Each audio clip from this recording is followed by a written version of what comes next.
Yo, what's up mga kaibigan? Nali na tayo magkwentuhan. So hindi nga sikreto na ang mga international players ay nagsisimula na mag-take over sa NBA.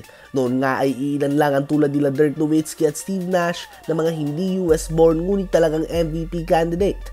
Kadalasan nga noon ng mga international players ay tulad lang nila Tony Parker, Manu Ginobili, Pau Gasol, Marc Gasol at iba pa. Mga all-star caliber players ngunit hindi nga pang MVP sa NBA.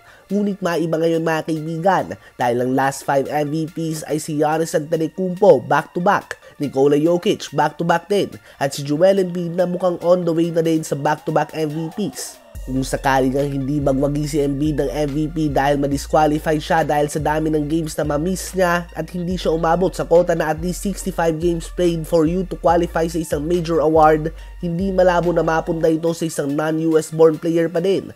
Dahil ang top 5 ngayon sa MVP ladder ay si Joel Embiid ng Cameroon, Nikola Jokic ng Serbia, Giannis Antetokounmpo ng Greece, Shai Gilgeous-Alexander ng Canada at Luka Doncic ng Slovenia. Lahat nga yan international players mga kaibigan. Noon nga ay ginawan ko ng video na posibleng magkaroon ng 10 straight years kung saan lahat lang international players ang magwawagi ng regular season MVP dahil madami nga magaling din na American-born players. Ngunit para sa regular season MVP kung saan tinitingnan ang all-around talent, papascoring man yan, rebounding o playmaking, mukhang mahihirapan nga na makasingit ang tulad nila Jason Tatum, Zion Williamson at Ja Morant.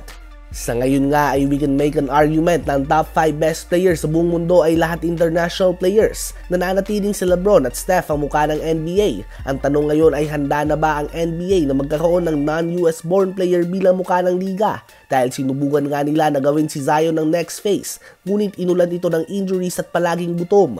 Habang si Ja Morant naman ay may potential sana, ngunit napapadalas din nga ang injury nito at may mga gulo sa labas ng court. Hindi nga pwede na ang face ng NBA ay may mga kaso sa labas ng court. Habang si Jason Tatum naman ay kulang nga sa karisma sa mga fans. Si Victor Wembanyama nga ay nagpapakita ng superstar potential sa kanyang first few games sa NBA. And who knows kung 3 to 5 years from now ay maging MVP candidate na din siya.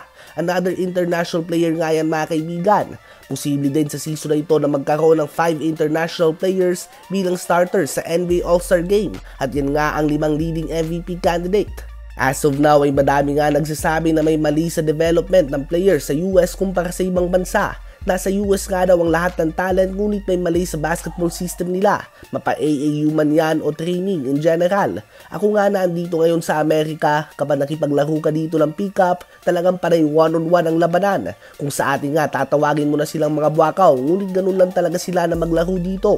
Ngunit kung makipag-pick-up game ka naman sa Europe, makikita mo din na kahit pick-up game lang ito, napakaganda talaga ng ball movement nila. Hindi ko nga alam kung influence pa ito ng soccer o football sa Europe na talagang kailangan ng ball movement o sadyang ganun lang talaga sila. Kayo ba mga kaibigan, sa palagay nyo ba ay may US born player na magwawagi ng MVP in the next 5 years?